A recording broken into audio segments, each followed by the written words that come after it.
Hello, thank you for attending this session. It's an honor to be part of the second Atlanta Global Studies Symposium and to speak to the theme of global resilience. My name is Viviane Klen-Alves. I'm a PhD candidate in language and literacy education at the University of Georgia. And here in Georgia, things apparently seem to be getting back to the new normal. But where I'm from in Brazil, things are walking in a very slow pace, and a small percentage of the population has been vaccinated. So, talking about a moment in which Brazil and the world needs health and resilience. As a language instructor and a teacher education, being here and speaking to you today is my way to help ensure that students can keep connected with the foreign languages and cultures that they are learning and with their peers in those countries. And for this reason, I'm going to be speaking today about how the integration of telecollaboration can be effective for language acquisition, intercultural competence, and for reciprocity gains. The goal of the Atlanta Global Studies Symposium this year is to celebrate individual and collective resilience and also to support each other and the communities that we serve through interdisciplinary collaboration. So by doing this, the symposium recognizes that we are all in this together because we are, and that many of us have performed at least some type of innovation in the last year as we continued to work through and still work through we are still working through the pandemic.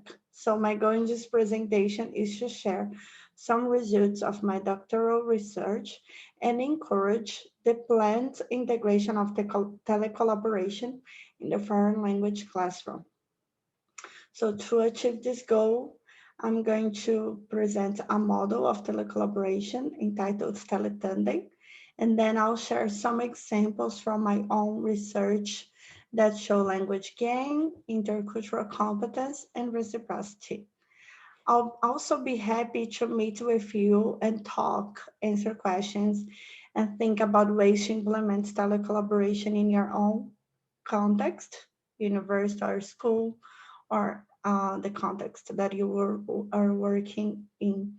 I'll be available during the live session at 6:30 p.m. on Wednesday, April 21st.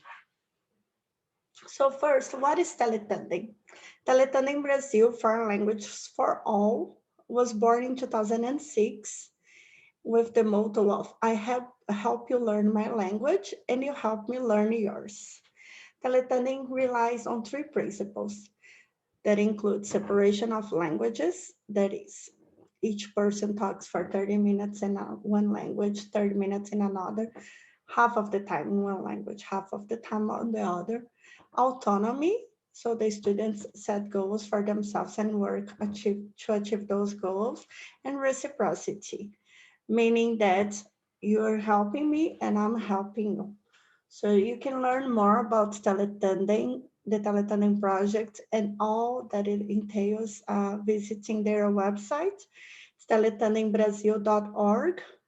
But in short, Teletandem has drastically evolved and expanded in the past several years, and is considered a very important mode of telecollaboration because of its focus on learning a foreign language in collaboration with the other. And usually this collaboration means native speakers of those languages speaking to people who are interested in learning that language. But in this presentation, I'll be talking about very specific partnership. There are several approaches to Teletandem, which is what's important to notice is that Teletandem is from Brazil and it started at São Paulo State University, Unesp. So my experience with Teletandem, as I said, is very specific to the context of the partnership between the Portuguese program here at the University of Georgia and one of the three São Paulo State University campi. which is based in São José do Rio Preto, São Paulo. We started our partnership in 2011, and then in 2014, Cavallari and Aranha, the Teletandem laboratory coordinators in São José do Rio Preto, and now just refer to Unesp São José do Rio Preto as Unesp.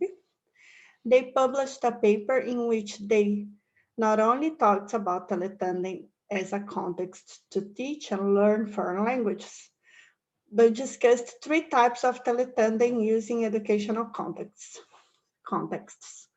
So there's an option of non-integrated Teletandem that is students from both universities or both contexts volunteer to participate in the program.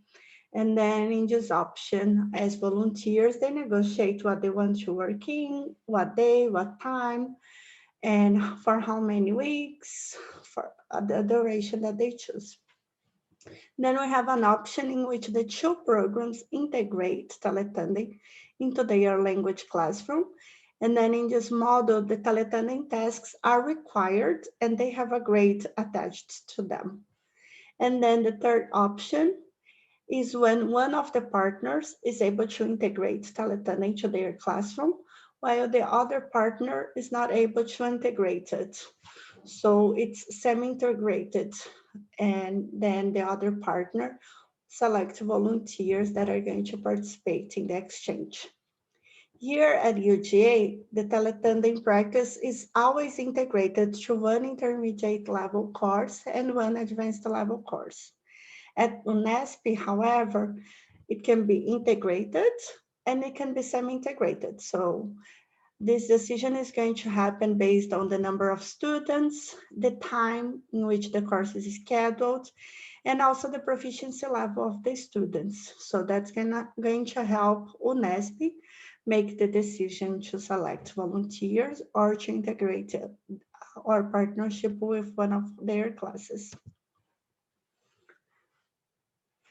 So these are the steps of the integration of Teletandem, and in my study, I encourage the planned integration of tele-collaboration. Why? Because I believe it helps both the instructor, because the instructor has to plan their semester and in ways that the integration of tele-collaboration makes sense. It also helps the students, excuse me, because by knowing what is expected from them, they will have a better understanding of the integration and what they have to achieve to complete the program. So at EHA, we follow 9 steps for the integration. The first is preparation. So the teachers communicate with each other and then they design a pedagogic scenario. Usually this process is started by Unesp and then the partnering university collaborates. Following the preparation stage, we have a tutoring session offered by Unesp to all students. And then in this session, they learned what the Teletandem program is and what's expected from them. Then following the session, students answer to an initial questionnaire. In this questionnaire, they self-rate themselves according to what they believe their language proficiency levels are. And then based on that, they set goals for themselves. Then they participate in 7 oral sessions, and within those oral sessions, every other week, each student share a writing assignment. These steps of integration are exactly what happened in my data collection. Some programs, instead of writing assignments, will have, for example, podcasts or oral assignments. But usually this is the model implemented by Unesp São José do Rio Preto.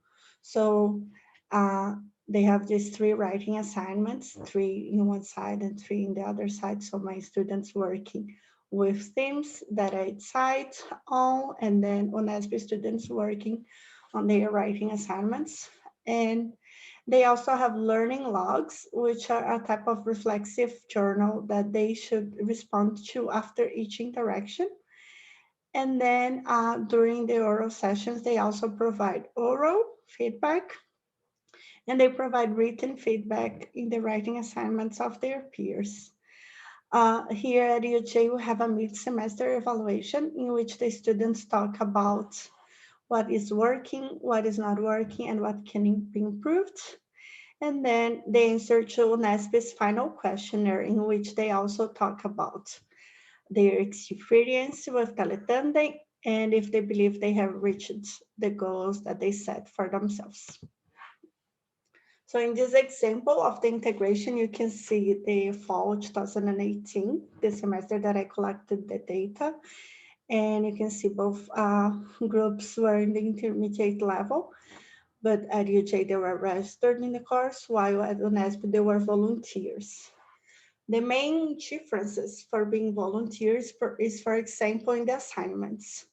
Since they were not enrolled in a class, they could choose 3 topics to write about, and they usually wrote texts that were for other classes, for example, or on topics of their own interest. Response texts were also present in the data, so response to the text that their peer wrote. And also at UNESP, they have 2 mediation sessions. At the overseas institution, not all the time we conduct all the tasks that UNESP designed for Teletandem, and that's one of the differences. And I believe one of the reasons for not incorporating 2 mediation sessions in the overseas program in this specific case is because of the time to host these sessions. But it doesn't necessarily mean that instructors do not ask students about the sessions and think about how to improve for the future. All right, so after setting the stage, these are some of the noticeable updates in relation to language learning from my study. So when participating in the oral sessions, students practice their interpersonal, interpretive, and presentational skills. And they talk about topics such as themselves, their routine, family, hobbies, which are all appropriate for their language level. They are all in the intermediate level. This is their 3rd Portuguese class. They also take turns starting and ending conversations, asking and answering questions, changing topics, explaining things. And then in their writing assignments, they practice more of their presentational writing skills, discussing topics of general interest. For example, a movie review. They're supposed to write a movie review. And they are also supposed to write about a critical current issue. For example, in 2018, they talked about the Brazil elections. They had to research in the final 2 candidates and then write a text about that. They also need to use different time frames when they are talking during the oral sessions. And this happens naturally in our case because, for example, the sessions happened on Mondays. So students usually shared what they did during the weekend and what they had planned for their week. And these are characteristics of the advanced level that the students were naturally working on during the oral sessions. These frameworks from ACTFL, we rely on ACTFL can-do statements and proficiency targets to set, to plan our tasks and to see what the students are achieving, to plan our assessments. So in terms of intercultural competence, there are many examples, but because of time, I'm going to share one example of how current events directly impact the topics discussed during the sessions. And that's something that happens without planning. We did plan to talk about the elections because that was something relevant at the time. But naturally, before we even started talking about the elections, the students were already talking about it. And many students from both universities have reported several times in their learning logs after their oral session that they have learned more about their cultures and countries and the persons in their countries by discussing the topic about the other cultures. So, for example, the Brazilian election. And in this example from Kathleen and Fabiana were talking, and uh, they had a chance to explain to each other about their country's voting systems and elections, to hear the other person doing the same thing. And it's interesting that although they share the same type of voting process, which is in green here. So in the US, you have to vote you have to register to vote, and then if later on you can cast an absentee vote. And then in Brazil, if you do not register in a specific city, you can't vote, and you can transfer your registration to another city in case you move to the city. But what was interesting about this peer, so they are talking during oral session 6. In total, they only had 7 sessions. And Kathleen is reflecting on her log, and I'll read that for you. In this session, we talked a lot about elections and voting. And I started to think a lot about the United States system of voting. While I was telling Fabiana about it, I realized that I don't entirely understand the Electoral College and how it works, or why we even have an indirect system of election. So several meaningful things happened during their conversation, especially because Fabiana seemed to not understand why the US system worked out that way. And she didn't think it was fair. So it was Kathleen's job to try to explain to her how it works. And she shared examples of how she has voted or her family members have voted in the past. And she ended the conversation saying that she was going to research more and get back to her peer. And that happened a lot during the session. So showing a little bit of this responsibility and reciprocity between the students. So overall, all students reported Teletandem as a positive experience. And they said it was their favorite part of the class. Uh, One of the things that is interesting about the partnership that we have is that both students are college students and they're graduate students. So they see their colleagues as friends at a distance and see each other as a help point. So a lot of times they say that they would ask questions to their peers, they wouldn't ask to their classmates or their professors in class. Teletandem was also an opportunity to connect and reconnect people. So a lot of the students say it was their first time speaking with a native speaker of the language. And I can speak about my own experience as a Brazilian attending public schools in Brazil and then going to college. In college was the first time I had the chance to speak with somebody in English. And before that, I was learning English, but I didn't feel really connected to the language because I didn't have a person to speak to that wouldn't understand Portuguese. So for the students, a great experience to be connected with somebody from abroad without being abroad. And then some students who take Portuguese because they like the language. It's a nice way for them to reconnect with the language and connect with people and laugh with people. So this student was talking about the opportunity to talk to Mercedes. She's very funny and make Brazilian jokes. And we have many differences, but they are interesting. We don't have capybaras here at UJ, but Mercedes University has capybaras. So a fact that he learned because his peer wrote a text about her campus, sharing what the campus looked like and what they had on campus. And then he learned how the campus was similar and different. And that's, I think, the beauty of projects like this. And finally, I brought this peer here because this is Maria on the left and Zoe, and Maria in the first interaction with Zoe after reading Zoe's biography. So in the beginning, students have to write a text about themselves, who they are, likes and dislikes.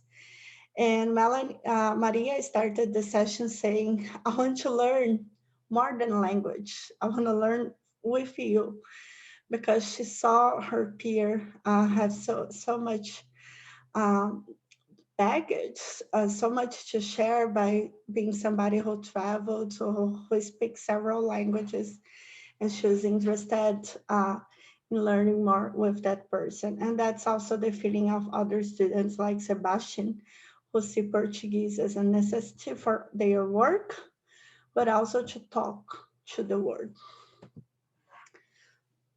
So going back to reciprocity, reciprocity in this work is defined as the practice of exchanging things with others for mutual benefit, especially privileges granted by one country or organization to another. So Teletandem was designed in South America. It's a Brazilian program and it's free of cost. But the main for me, the heart of Teletandem from those three principles, autonomy, reciprocity, and separation of languages, is reciprocity.